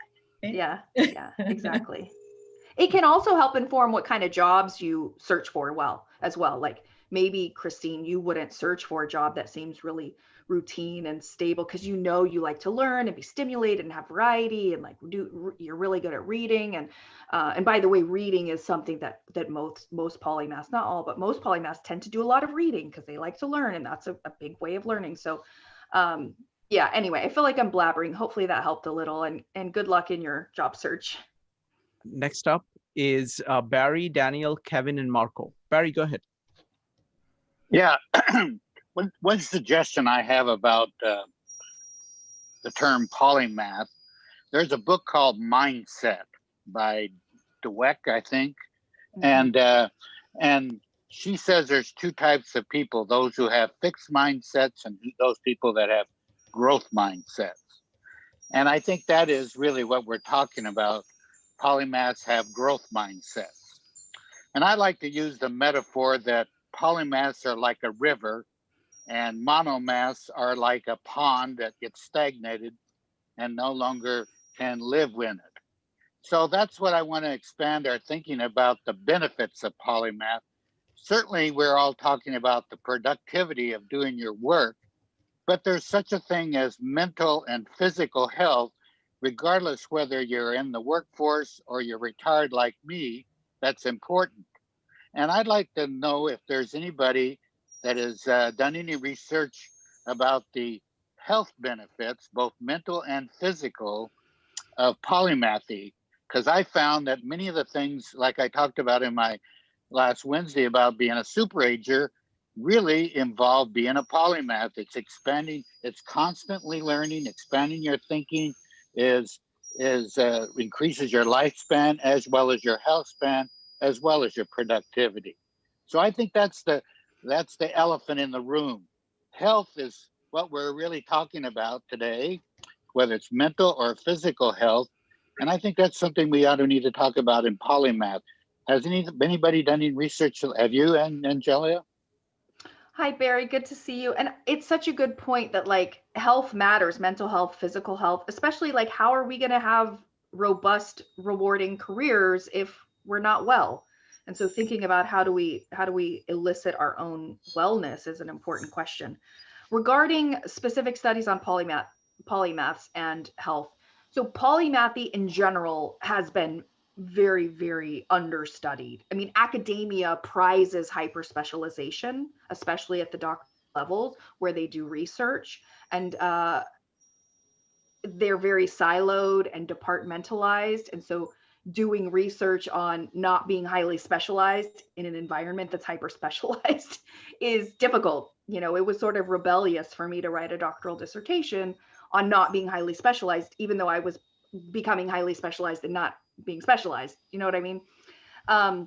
So I see someone cracking up, several people laughing. Yes, I was a real rebel studying polymathy in academia. So the other problem is, in addition to really academia anyway not being well positioned because of the way they're siloed and the tenure track process rewards hyper specialization, but there really have been very few studies. My dissertation was the first and only doctoral level dissertation on polymathy ever, as far as I know. And there haven't been a whole lot of studies done. However, there have been studies done on brain health and physical health and variety and learning and brain plasticity, and how, you know, continuing to learn, even doing like a crossword puzzle a day, like stimulating yourself, can help ward off dementia and Alzheimer's. But I did find studies that showed that lifelong learning, continual lifelong learning, is good for our brain health. Absolutely. In terms of, is it good for our physical health, I didn't necessarily find anything on that. So I don't know about that one. But thank you for sharing your pond versus river analogy, Barry. It's always good to see you here. Leslie, did you have anything else to add? Just one quick comment too. So whether or not there's any research out there on whether it has a direct impact on health and wellness, it sure makes life a lot more interesting. I couldn't imagine not being curious and learning forever. I mean, it's so, I've learned enough, I'm good. We're done now. I'll just hang out here for another 30 or 40 years, right? I mean, at least it adds to the richness of life and keeps things, it's worth getting up for, right? So learn something new every day. Yeah, no being a frog in a pond for you. Next up is going to be Daniel. Daniel, go ahead.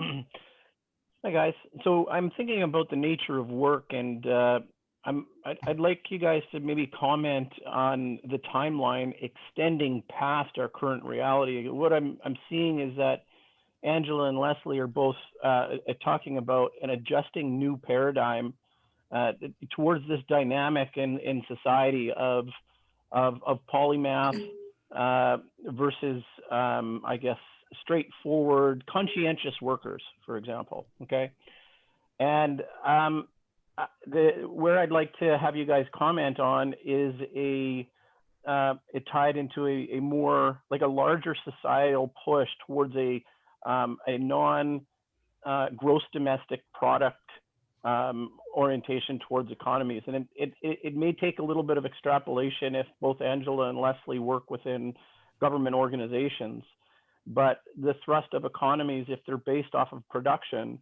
I think this inherently sets a framework that's different than maybe an environmental compatibility. Do you know what I mean? Right? Like if we look at a post economy where you have something like a Yuval Harari who's bringing in a comment of a useless class, and he's saying it's a direct result of artificial intelligence. Okay, let's go ahead and have them respond. Shall we? Leslie, do you have anything? So I'm not sure if there was a question in there because you're getting really meta on us, right? Was there a direct question on how long is it going to take? Because I do get it that we're a consumer-based economy right now, right? And that in and of itself is kind of limiting in terms of the way organizations are set up, the kinds of people that are sought, how things are rewarded. Is the question about how long will it take for us to basically turn over this entire orientation of how our economies are based? Daniel, well, I guess just go ahead and state the question. Yes, I know. Thank you, man. Okay, it's just have you given much thought into that kind of post-consumer economy in terms of the nature of work? Very good. And it's just have you thought about it much, really? Yeah. Because it kind of goes back to the very first question that Angela asked about, this whole going back to normal. It's like, we're not going back. It's just a matter of what's it going to look like? When's it going to really happen? I think we're at the very, very beginning, and nobody really knows what it's going to look like. There's a lot of people talking about it, and I think a lot of the folks talking about the shorter timeline are really thinking about just that. It's baby steps and not anything as drastic. But I do think longer term, there's going to be a much bigger mental emphasis we don't even have our heads around yet. Yeah, and the only thing I haven't really thought a lot about the post-consumer economy, Daniel, but I think this year, just 2020 and the global pandemic has forced a lot of us to say like what really matters what are our priorities? How do we want to spend our time? So many people have died, loved ones have passed away. I think there's a general questioning. I know I've certainly done it, of like, what matters, and maybe it's less consumption. And there's been less consumption this year because people are staying at home a lot. So there could be just a shift that's taking place in terms of the amount of consumption in our economy, just because of the pandemic, potentially. I don't know. Okay, last two questions, and then we'll go to breakout rooms. Kevin, followed by Marco. Kevin, go ahead. Yes, thank you. I got a comment. I would believe future of a job belongs to a polymath for human beings. For specific task-based work, so automation machine is better than a human being. That's slowly it going in with those complex work could be replaced by the automation machine. Obviously, what do you ladies thought about that? And another comment is about the job. Currently, like, we need a job to survive. This statement possible. We need to redefine the job definition. First, the job could be not exist. The second, if you have a job, that means you have the living better. Should be the UBI, like universal basic income. It could be come to place. The second one is sometimes we use Polymath skills to identify a problem. The specialist to go fix the issue. Sometimes another way around. Specialist to find a problem, you need people have the Polymath skills to figure out the problem and then fix it. Thank you. Kevin. I love what you said, by the way, about the future of jobs belongs to polymaths. More. And I think this is something we've got to think about. We've got to prepare ourselves for the future.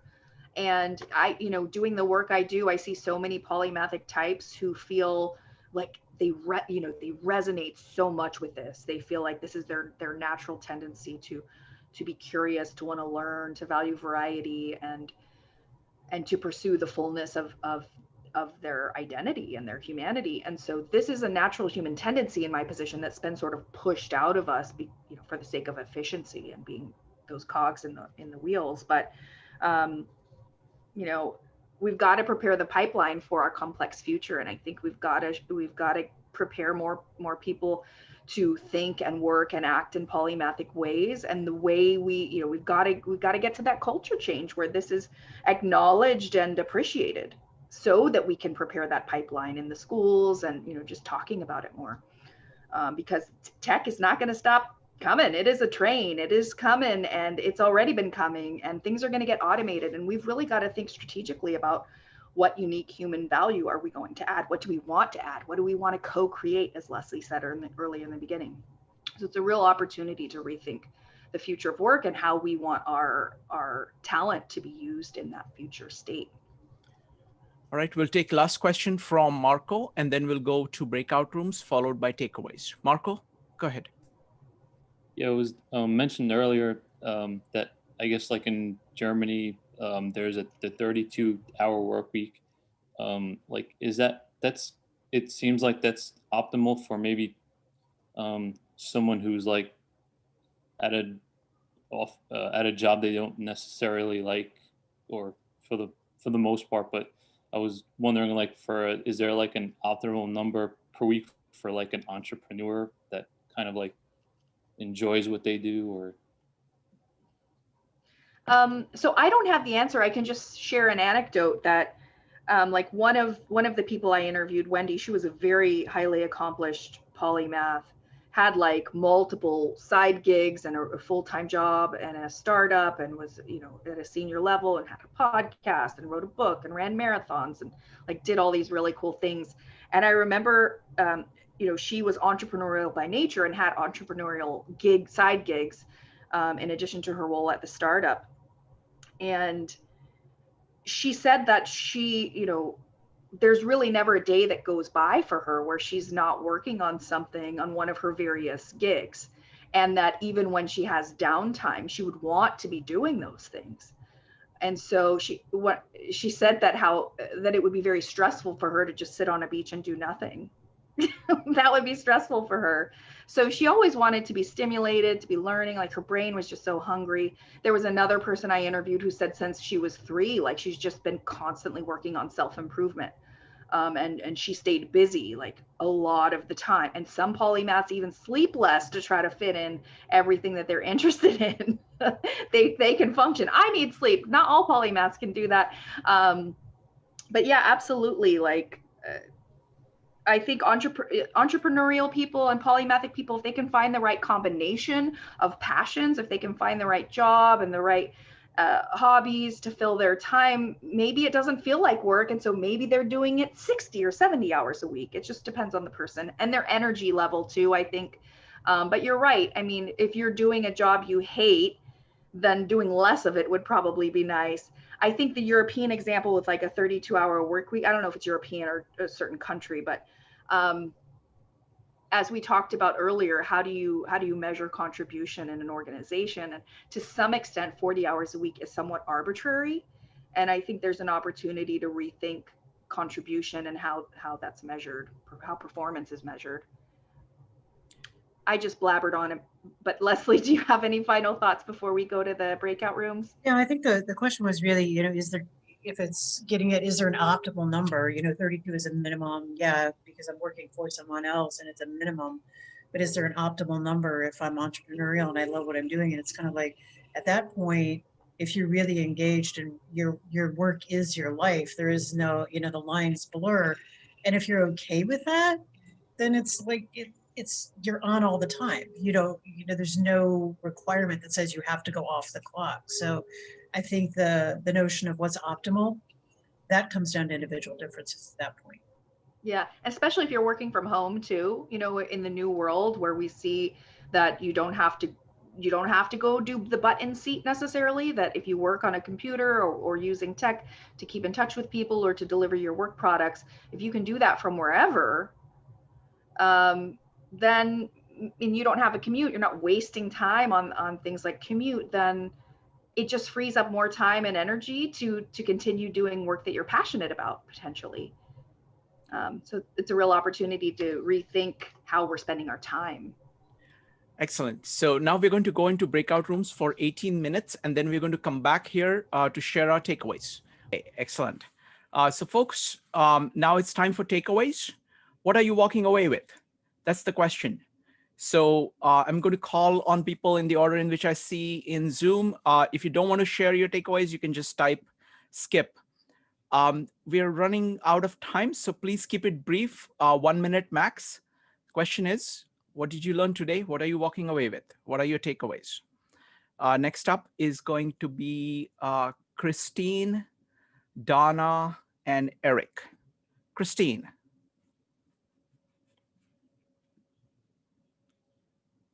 Christine, are you there? Okay. Okay. Sorry about that. Go ahead. I am terrible with Zoom, I gotta say. We had a really good conversation about cost cutting being the primary driver in the future and what the ramifications were about that. So I'm very interested in the economy in general. And I thought that was, thank you, Leslie. Was that Leslie? Yes. Yes, yeah. And the other dude that was talking, he was good too. Okay, excellent. Thank you to Leslie and the other dude. Next up is Donna, Eric, and Jean. Donna. So I love all of this polymath discussion. It's awesome. In our breakout room, Jeff brought up a great point about polymath and specialist, and that almost the irony of talking about polymath, but almost as it's anti-specialist. So for me, I think of polymath as being a specialist in multiple areas. So I'm just wondering if there's a way to make it less anti-specialist and really promoting more that it's the spectrum of specialism, that you specialize in multiple areas. And then I just have a question too, maybe that could be discussed in future meetups around people skills for polymaths in particular? Because I think there's an extra challenge for people skills for polymaths. So again, thanks for this great discussion. Excellent points. Thank you, Donna. And we will definitely come back to people skills. Keeps coming up all the time. Next up is let's see, Rebecca. You are unmuted, so you can go ahead, Rebecca. Then Eric and Andre. Rebecca. Okay, yeah. I just want to thank everyone for this. It's been awesome. I think there's so many things I could say, so I'll keep it brief. For me, I'm really in a phase of knowing thyself. And so this has taught me a lot about myself. I'm pretty much I'll always be figuring myself out, but I'm made big strides in that. But mostly this has helped me to understand how to apply myself in this world. So the application of me and how to move forward and benefit, the larger society has been just awesome. So thank you so much, everyone. Thank you, Rebecca. Next up is Eric, Andre, and Jean. Eric, go ahead. Okay. Hey, it was just interesting discussion overall. We talked a lot in our group about the challenges that happen with the changing workforce in terms of, in particular, onboarding employees is quite hard. And one thing that we mentioned very briefly, but didn't develop a ton, is that it's hard in ways that will particularly be difficult for people who are good at many things. Because the more your job is a boss who's somewhere else just handing you things to do, the less you can do that organic thing where you see other stuff and get involved in it. The less you can just wander into somebody's area and start contributing. So it's going to be interesting to see how those challenges resolve. Excellent. Thank you. Next up is going to be Andre, Jean, and Jeff. Andre, go ahead. Yes. I just want to thank you for the conference, and I would actually like to join the meetup group for Polymath and join the next conversations because it's very interesting for me.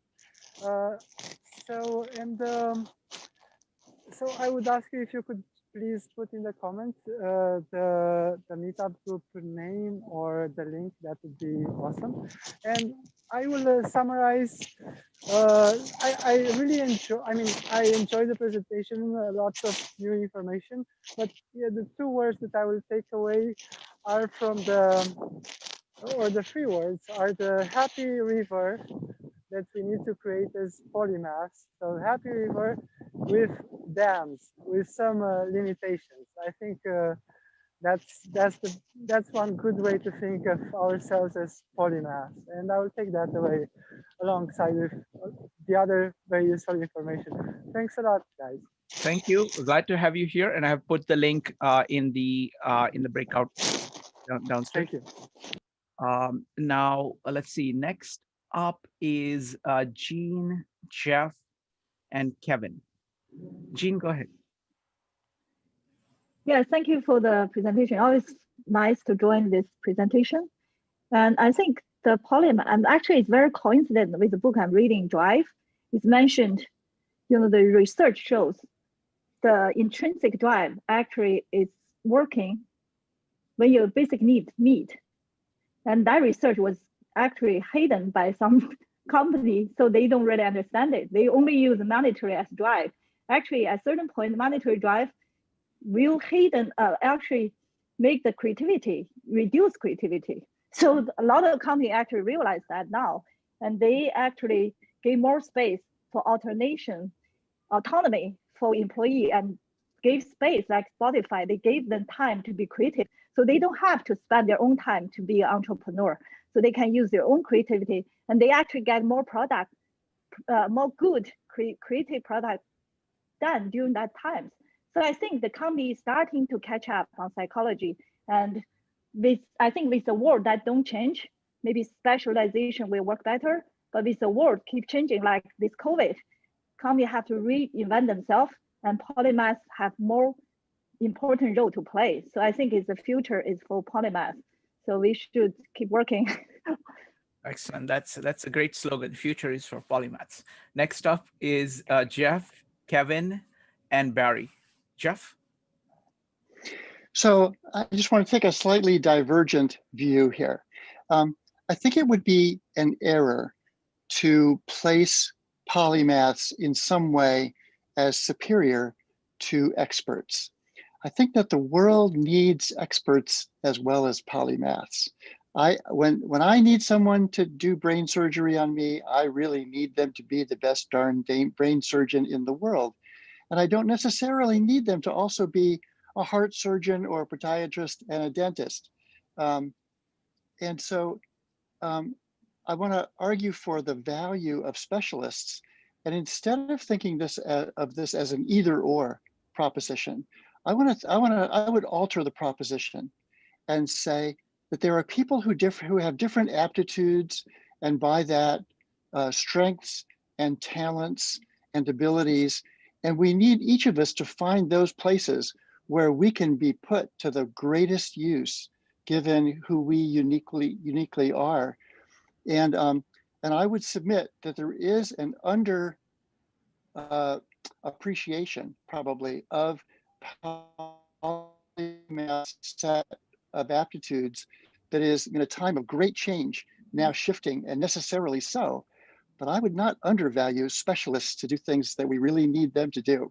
Wonderful. Great observation. Next up is going to be Kevin, Barry, and Kimberly.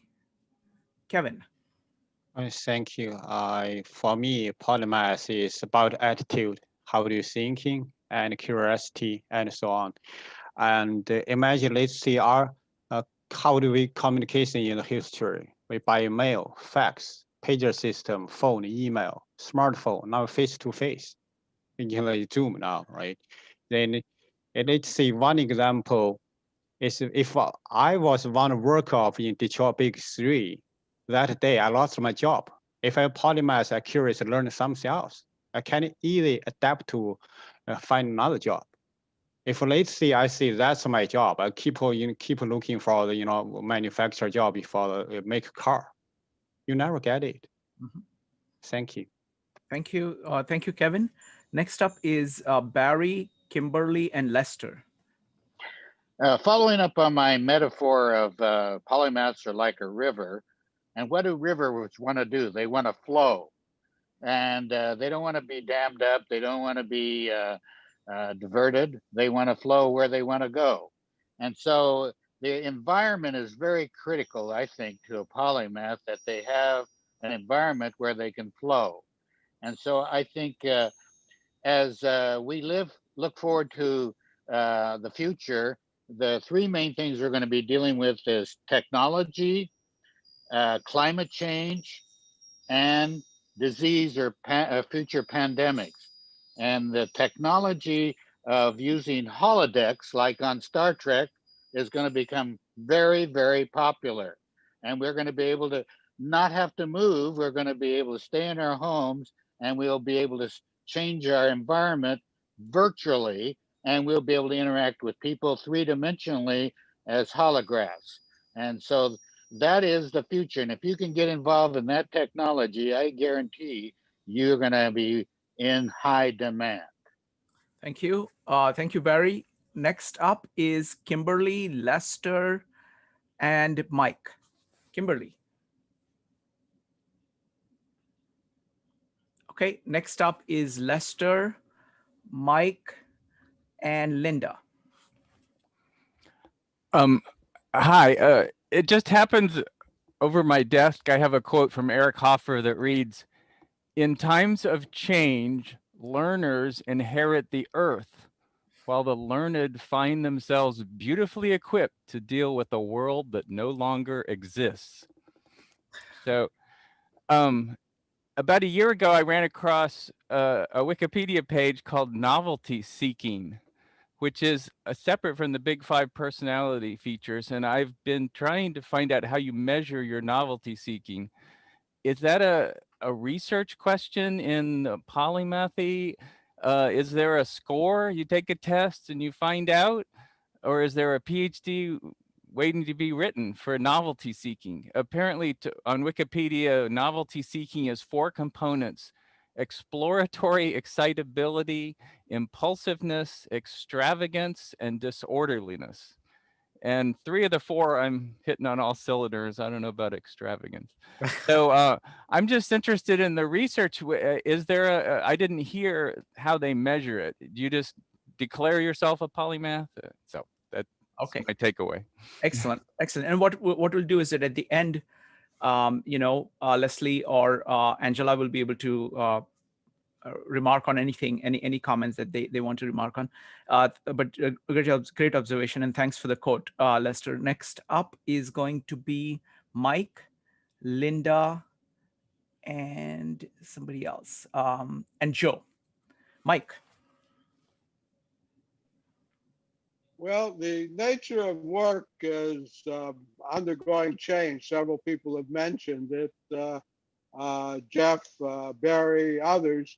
And the polymath discussion we're having right now is a necessary ingredient in all that. Yuval Harari he has several books that define what's going on in that concept of the nature of the economy and work and algorithmic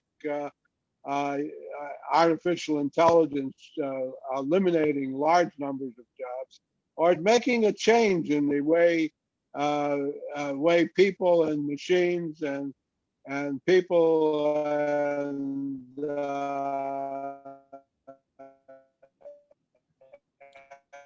Mike, we've lost your industries react.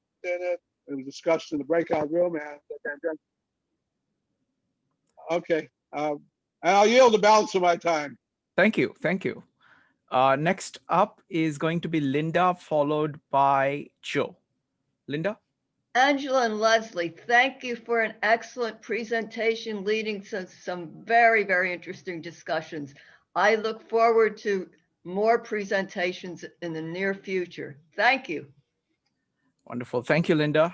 Always nice to have you here. Next up is Joe. I also want to say thank you to Angela and Linda, or Leslie as well, and to obviously Shrikant. But the idea, main thing that I'm taking away from this is the idea of work and how it's structured, and what that means for polymathy. And because you have to enable polymaths to be polymaths, and I think the organizational structures actually play a huge role in that. Otherwise, you can end up wasting a lot of talent. And so, some of these changes that are going to result as part of COVID-19, some of the remote work creates its own silo in its own way. And so that if you're only working remotely, you're only focused on a task, you don't necessarily recreate the environment and creativity that would necessarily exist in an office or in a centralized location. And so I think that that's a really important part of enabling polymaths going forward. The other part about it is not only to not look at it from just a cost benefit perspective, because I think that you will also tend to pigeonhole polymaths if you only look at your organizational structure from a cost benefit perspective, and then that would automatically negate any kind of individual or talent that you may have. So this is a much more than just a individual polymathic problem. It's a specialist issue. It's a organizational and structural issue. Excellent. Thank you, Joe. Last is Wen, and then we'll go to Leslie and Angela for final comments. Wen, go ahead. Yeah, thanks, Angela, Leslie, and Shrikant for this meeting. So some of the things that I've heard as recurring themes are just the culture of the organization is very important. I know Barry mentioned several times the analogy of the river and the environment, and I just wanted to add on that and related to something Leslie said, which is it's not just about finding like the right job description. It's really finding an organization that values polymathic thinking and the culture that values it. And the other thing I wanted to add, which I briefly touched upon in the breakout session, is I think a lot of struggles polymaths have is how to deal with other people's expectations of what society or our parents say you should be doing this or you should be doing that. And so for me personally, a big part of my own growth has been just learning to not care so much what other people think. And the last point I wanted to make, in our breakout room, there was a discussion about time management, how to balance being structured and rigid about getting tasks done versus allowing time for exploration, wandering, just free flow time. So those are the three themes that came to mind. Thank you. Thank you, and great to see you here. Next up is going to be Leslie and Angela. So Leslie and Angela, any closing thoughts? Thank you all so much for engaging. This was really, it was a fun way to spend an afternoon. Wonderful, I thank you. appreciate all of your comments, your questions, and the discussion. Thank you. Thank you, Leslie. It was, you're fantastic. Really appreciate Thank that. Angela. Muted. Thank you. I try not to do that. Leslie is fantastic and so smart, so strategic, so well spoken. I'm so glad I met you, Leslie, and thank you for being my special guest today. Lester had asked about novelty seeking and like, can you measure polymathy? Right now, polymathy is not something that's measurable. At some point in the future, hopefully we will have a robust assessment of some kind. I know Michael Araki's working on a typology of the personality trait of polymathy, but there's different ways of looking at it. And yeah, right now it's sort of self-report or somebody calling someone else a polymath, and they may or may not be. In terms of novelty seeking, I don't know that much about the research on novelty seeking, to be honest. All I know is that polymathic types are probably more prone to prefer novelty and variety, that's for sure. And I guess the final thought for me, this was a fascinating discussion. Thank you, everybody. I guess, the thing I'll sort of end with is, as we think about the future of work, in the world, we also should think about the future of work that we want on an individual level, and just sort of, there's something to be said for going with the flow in that river, like Barry talked about, but there's also something to be said for sort of choosing the direction you go in, using your oars to sort of steer where you go in that journey down the river in your boat. And I just want to encourage you all to reflect on, like, what do you want your lives to look like? And do you want to have a combination of things that you're expert in, or do you want to have, one thing you're expert in with hobbies on the side? Do you want to be a narrow specialist? Like, you get to choose your journey. You could choose it unconsciously and not really think about it and see what happens, but you could also sort of reflect on it and direct it. So yeah, I guess the future of work, I just want to encourage you all to think about the future of work for you. And even if you're retired, think about, what do you want your future to look like, and how can you help write that story in a way that feels authentic and purposeful and rewarding for you. Wonderful. Thank you, Leslie. Thank you, Angela. And thank you, everybody. Just the comments, questions, discussions, and takeaways from everybody just adds to the richness of this experience. Really appreciate that. Thank you very much, and see you folks soon.